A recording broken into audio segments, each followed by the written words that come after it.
Apply பண்ணாமலே job உங்களை தேடி வரணுமா? அதுக்கான ஆப் தான் டிக்விக். TickBig, a one go-to platform for all professionals, freelancers, students, brands and institutions. Rewrite your limits. Sign up now. இப்போ செந்தில் பாலாஜியிடமிருந்து 2 இலாக்காக்கள் பிரிக்கப்பட்டிருக்கு. ஒன்று முத்துச்சாமிக்கு, ஒன்று சிவசங்கருக்கு. 2 பேருக்கு கொடுக்கப்பட்டாலுமே இவர் தான் அமைச்சர். அப்போ செந்தில் பாலாஜியினுடைய பரிந்துரையின் பேரில் தான் இவங்க 2 பேத்துக்கும் இந்த இலாக்கா மாற்றப்பட்டிருக்கா? இதுதான் உண்மை. போன முறை செந்தில் பாலாஜி டாஸ்மார்க்கு முத்துச்சாமி கொடுத்தாங்க, அவர் அதுக்குள்ள தலையிடவே இல்லை. பிடிஆர் பேர் கூட அடிபட்டுச்சு சார். மறுபடியும் பிடிஆர் வந்து அமைச்சரவையில் ஒரு முக்கியமான பவர்ஃபுல்லான ஒரு இடத்துக்கு வருவார் அப்படின்னு சொல்லி கூட எதிர்பார்த்தாங்க. ஆனால் அவர் பேர் எங்கேயுமே இன்க்ளூட் பண்ணல. அதாவது அரசியலே தெரியாத நாளாந்தார பத்திரிகைலாம் இருக்காங்கல்ல. வரக்கூடிய 2024 சட்டமன்ற தேர்தலில் திமுகவோட ஒரு முக்கியமான பிளேயர் தான் வந்து செந்தில் பாலாஜி. ஆனால் இப்போ அவருக்கு ஏற்பட்டிருக்க இந்த சிக்கல் வந்து அடுத்த கட்டத்தில் செந்தில் பாலாஜி எப்படி நகருவார், அவரோட களப்பணின்றது அதே அளவுக்கு தீவிரமாக இருக்குமா? அவர் முழு அதிகாரம் உள்ள நபராக இயங்கிட்டு தான் இருக்கார். கனிமொழி தான் எக்ஸ் தளத்தில் வெளியிட்டு வெளி உலகத்துக்கு சொன்னவர்னு பொன்முடிக்கு கனிமொழி மீது சீராத கோபம். இந்த தேர்தலில் திமுக வெற்றி பெறுவதற்கு வாய்ப்பு இல்லை. விஜய் நல்ல பையன், அவன் எந்த கூட்டணி வைத்துக் கொள்ளுகிறானோ அந்த கூட்டணி வெற்றி பெறும், இப்படி கருத்து சொல்ல ஆரம்பிச்சிட்டார். அப்படியா சார்? ஆமாம். இது அஃபிஷியலாக ஒரு பின்னாடி பேசுகிறாருன்றீங்களா? நண்பர்களோடு பேசுகிற பொழுது இந்த கருத்தை பதிவு பண்ணுறாரு. செந்தில் பாலாஜி ஒரு பக்கம் வழக்குகளை சந்திச்சுட்டு இருக்காரு, பொன்முடி ஒரு பக்கம் சந்திச்சுட்டு இருக்காரு, இன்னைக்கு கதிரானந்த் அவர்கள் வந்து கோர்ட்டில் ஆஜராயிருக்காரு, அவர் ஒரு பக்கம் வழக்கை சந்திச்சுட்டு இருக்காரு. இந்த மாதிரி தொடர்ச்சியாக இன்னும் ஒரு சில மினிஸ்டர்ஸ் வந்து அவங்க வழக்குகளை சந்திச்சுட்டு வராங்க. இதெல்லாம் திமுகவுக்கு என்ன மாதிரியான ஒரு செட்பேக்காக அமையுமா, இல்லை இது ஒரு விஷயம் இல்லை அவங்க மீண்டு வருவாங்கன்னு நீங்கள் நினைக்கிறீங்க? இல்லை, திமுகவினுடைய இறுதி காலம் பிஜேபியினுடைய அழுத்தம் காரணமாக அதிகார மைய அத்தனையும் திமுகவை நெருக்க ஆரம்பித்து விட்டது. சார் வணக்கம். சார் வணக்கம். சார், அதாவது உச்சநீதிமன்றம் வந்து செந்தில் பாலாஜி வழக்கில் வந்து ஒரு முக்கியமான விஷயத்தை வந்து பதிவு பண்ணியிருந்தாங்க. ஃப்ரைடே பார்த்தீங்கன்னா அவங்க குறிப்பாக என்ன சொல்லியிருந்தாங்கன்னா, உங்களோட பெயில் கேன்சல் பண்ணுமா இல்லை அமைச்சரவையிலேருந்து நீங்கள் ஸ்டெப் டவுன் பண்ணுறீங்களா அப்படின்ற ஒரு முக்கியமான ஒரு பாயிண்ட், ஒரு செக் பாயிண்ட்டை உச்சநீதிமன்றம் தரப்புலேருந்து பதிவு பண்ணியிருந்தாங்க. தொடர்ச்சியாக வந்து செந்தில் பாலாஜி அவர்களும் சரி பொன்முடியுமே அந்த அவர் வந்து தவறாக பேசியது அந்த விஷயங்கள்லாம் வந்து ஒரு பெரிய சர்ச்சையை ஏற்படுத்தின நிலையில் அவருடைய அமைச்சர் பதவியுமே ஒரு பலருமே கேள்வி கேட்டிருந்தாங்க. ஸோ இந்த ஒரு சூழலில் புதிய அமைச்சரவையில் வந்து நிறைய மாற்றங்கள் இருக்கும் அப்படின்னு சொல்லி பலருமே பதிவு பண்ணுறாங்க. பொன்முடி அவர்களும் சரி செந்தில் பாலாஜி அவர்களுமே வந்து ராஜினாமா பண்ணிட்டாங்க அப்படின்ற நியூஸுமே நம்மளால் பார்க்க முடியுது. இதை நீங்கள் எப்படி பார்க்குறீங்க சார்? இல்லை, செந்தில் பாலாஜியை பொறுத்த வரைக்கும் 471 நாள் சிறையில் அடைபட்டு கிடந்தார். உயர்நீதிமன்றத்திலிருந்து உச்ச நீதிமன்றத்திற்கு சென்ற பிறகு தான் பிணை கிடைத்தது. இந்த பிணைக்கு என்ன அபிடவிட்டு போடுறாருன்னா, என்கிட்ட ஆட்சி இல்லை, அதிகாரம் இல்லை, அமைச்சராக இல்லை, நான் என்ன சாட்சிகளை கலைச்சிருவேன், நான் சாட்சிகளை கலைப்பதற்கான அதிகாரம் என்கிட்ட எதுவுமே இல்லை, எனக்கு வந்து இப்போ பைபாஸ் சர்ஜரி பண்ணியிருக்கு, நான் சாதாரண சட்டமன்ற உறுப்பினர், எனக்கு நீங்கள் பிணை கொடுங்கன்னு உச்சநீதிமன்றத்தை கேட்குறாரு. அப்போ உச்சநீதிமன்றம் இதெல்லாம் பரிசீலித்து அவருக்கு பிணை கொடுத்துட்றாங்க. பிணை கொடுத்து 3வது நாள் அமைச்சராக பொறுப்பேற்கிறார், அதிகாரம் வருது, அதே நாற்காலி, அதே பிஏ, அதே. அப்போ உச்சநீதிமன்றத்தை நீங்கள் தவறான தகவல் கொடுத்தீங்களான்னு உச்சநீதிமன்றம் கேட்குது. ஏன்னா அமலாக்கத்துறை தரப்புலேருந்து முக்கியமாக பதிவு பண்ணுறது அவர் அமைச்சர் ஆகிட்டா சாட்சி எங்களை கலைச்சிருவார் அப்படின்றதுமே அவங்க ரொம்ப ஸ்ட்ராங்காக பதிவு பண்ணுறாங்க. அப்போது நான் என்கிட்ட அதிகாரம் இல்லை, அமைச்சர் இல்லை, ஆட்சி இல்லை, எதுவுமே இல்லைன்னு சொன்னவர்கிட்ட 3வது நாள் அமைச்சராகிறார். அப்போது ஒரு சாட்சி வித்யா பாலன் ஒருத்தர் சுப்ரீம் கோர்ட்டில் ஒரு பெடிஷன் போடுறார், என்னை மிரட்டுகிறார். 2000 சாட்சியை இந்த திமுக அரசே உருவாக்குது. திமுக அரசு தான் போட்ட வழக்கு தான் அது, அதிமுக ஆட்சி காலத்தில். இப்போ இந்த வழக்கை இழுத்தடிப்பதற்காக எவ்வளோ சாட்சி? 2000 சாட்சிகளை இந்த அரசே உருவாக்குது. 2000 சாட்சிகளை விசாரிக்கிறதுக்கு எப்படி ஒரு 2 வருஷம் ஆயிரும், அப்புறம் பார்த்துக்கலாம். ஆனால் உச்சநீதிமன்றம் கேட்குது, நீங்கள் இந்த வழக்கை சீக்கிரம் முடிப்பீங்கன்னு தானே சொன்னீங்க. 2000 சாட்சிகளை ஒரு சாட்சி ஒரு நாள் போட்டால் கூட 2000 நாள் ஆகும். 2000 நாள்னால் ஒரு 5 வருஷம் ஆயிடும். இதுதான் உங்கள் திட்டமா? இப்படி கேட்ட பிறகு எந்த பதிலும் சொல்ல முடியல. அமலாக்கத்துறை என்ன சொல்லுதுன்னா, இவர் அமைச்சர் ஆகிவிட்டால் இந்த வழக்கு நிறுத்து போகும், சாட்சிகளை பூரா கலைச்சிருவார். அதனால் இவருடைய பிணையை ரத்து செய்யுங்கன்னு தான் அமலாக்கத்துறை வழக்கறிஞர் கேட்குறாரு. அப்போ அமலாக்கத்துறை வழக்கறிஞர் கேட்பதை நீதிமன்றம் எப்படி பார்க்குதுன்னா, நீங்கள் எந்த காரணத்தை சொல்லி பிணை கேட்டீங்களோ அந்த காரணங்கள் பூராமல் இப்போ நீங்கள் அமைச்சராகிட்டீங்க, அமைச்சரான பிறகு சாட்சியெல்லாம் பயப்படணும், வரமாட்டேங்கிறான். அமைச்சர் இல்லைன்னு தானே ஜாமீன் கேட்டீங்க, இப்போ அமைச்சர் ஆன பிறகு சாட்சி யாரும் கோர்ட்டு பக்கம் வரமாட்டேங்கிறான். சாட்சிகள் மிரட்டப்படுவதாக ஒரு சாட்சி வந்து பெடிஷன் போடுறான். அப்போது வழக்க முடிங்கன்னா இப்போ 2000 சாட்சி நீங்களே சேர்த்துருக்கீங்க. 2000 சாட்சிகளை விசாரிப்பதற்கு பல வருஷம் ஆயிடும். அப்போது நீங்கள் என்ன பண்ணுறீங்க, சாட்சிகளை விசாரித்து வழக்கை முடிச்சுட்டு வந்து நீங்கள் அமைச்சராகிங்க. ஒன்று அமைச்சராக இருங்க, இல்லைன்னா சிறையில் இருங்க. இப்படியே நான் ரத்து பண்ணிடுவோம். அப்போ இதெல்லாம் அமைச்சர் இல்லை, வழக்கை முடித்து கொண்டு வர்றேன்னு இப்போ ராஜினாமா கொடுத்துருக்காரு. ஆனால் இவர் அடுத்த தேர்தல் வந்து அதில் வெற்றி பெற்றாலும் கூட அமைச்சராக முடியாது. ஓகே, ஏன் இந்த கேஸ் முடியணும். இவரே போட்டு அபிடவிட்டு இவரே இந்த அரசியலே உருவாக்கிய சாட்சி 2000 சாட்சி. வழக்கை இழுத்தடிப்பதற்காக வழக்கு போட்டதும் திமுக தான். இப்போ செந்தில் பாலாஜியை காப்பாற்றுவதற்கு 2000 சாட்சிகளை உருவாக்கியதும் திமுக தான். இந்த சிக்கலில் தான் செந்தில் பாலாஜி இருக்கார். இப்போ செந்தில் பாலாஜியிடமிருந்து 2 இலாக்காக்கள் பிரிக்கப்பட்டிருக்கு. ஒன்று முத்துச்சாமிக்கு, ஒன்று சிவசங்கருக்கு. 2 பேருக்கு கொடுக்கப்பட்டாலுமே இவர் தான் அமைச்சர்.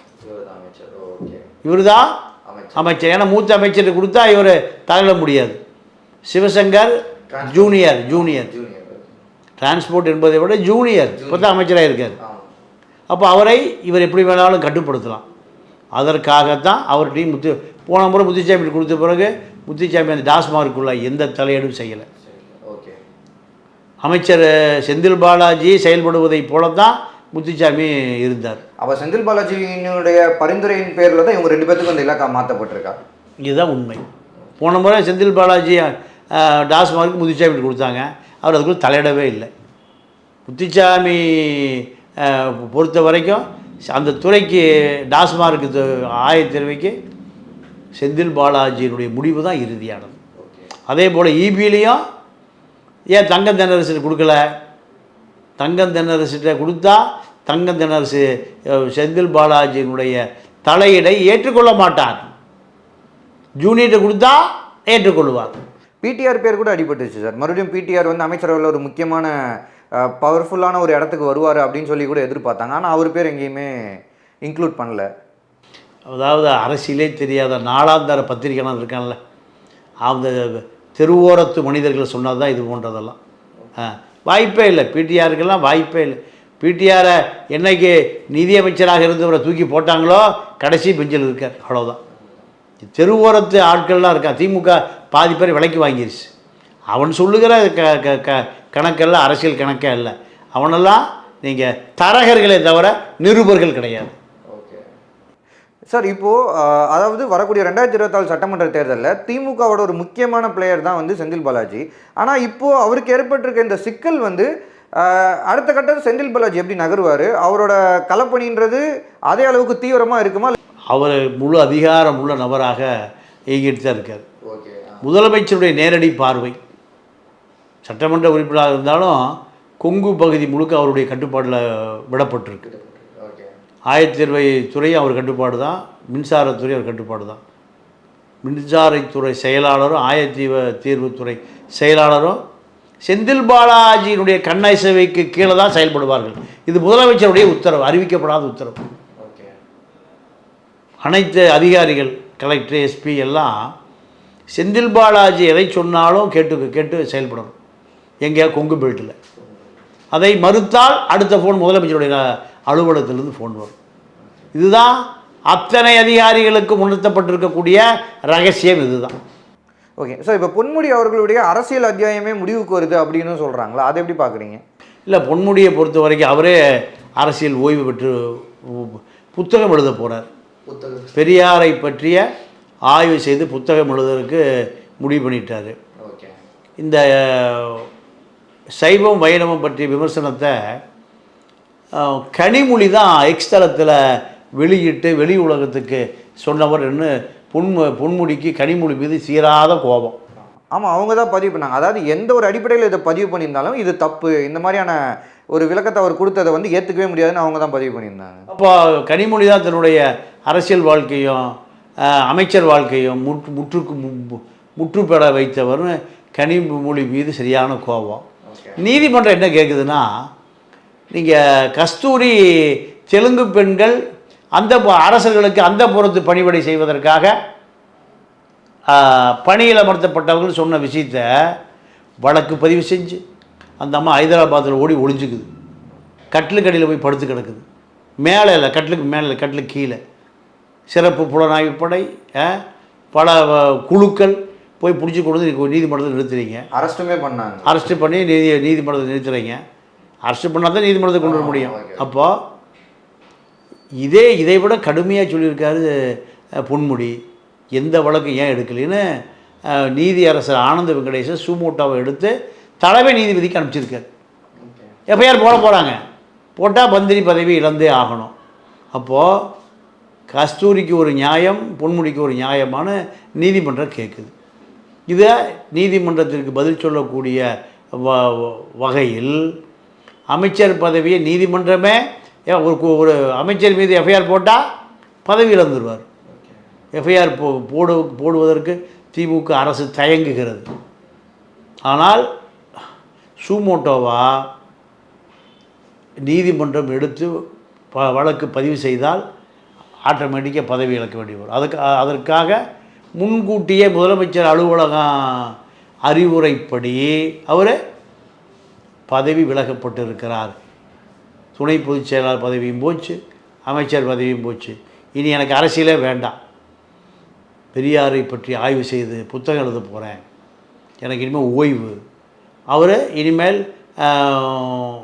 திமுக வெற்றி பெறாது, இந்த தேர்தலில் திமுக வெற்றி பெறுவதற்கு வாய்ப்பில்லை, விஜய் நல்ல பையன், அவன் எந்த கூட்டணி வைத்து கொள்கிறானோ அந்த கூட்டணி வெற்றி பெறும், இப்படி கருத்து சொல்ல ஆரம்பிச்சிட்டார்.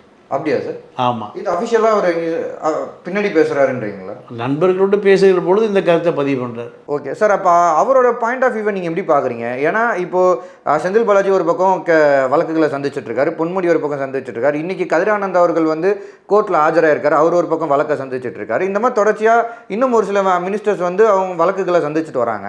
இதெல்லாம் திமுகவுக்கு என்ன மாதிரியான ஒரு செட்பேக்காக அமையுமா, இல்லை இது ஒரு விஷயம் இல்லை அவங்க மீண்டு வருவாங்கன்னு நீங்கள் நினைக்கிறீங்க? இல்லை, திமுகவினுடைய இறுதி காலம் பிஜேபியினுடைய அழுத்தம் காரணமாக அதிகார மைய அத்தனையும் திமுகவை நெருக்க ஆரம்பித்து விட்டது. அதிலிருந்து தப்பிப்பது மிக சிரமம்.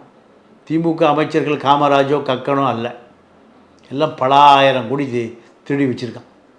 அதிலிருந்து மீண்டு வருவதை பிஜேபி அனுமதிக்காது. ஆக திமுக எத்தனை கோடி பணத்தை செலவு செய்தாலும் பொன்முடி சொல்வதை போல தான் திமுக இந்த முறை வெற்றி பெறாது.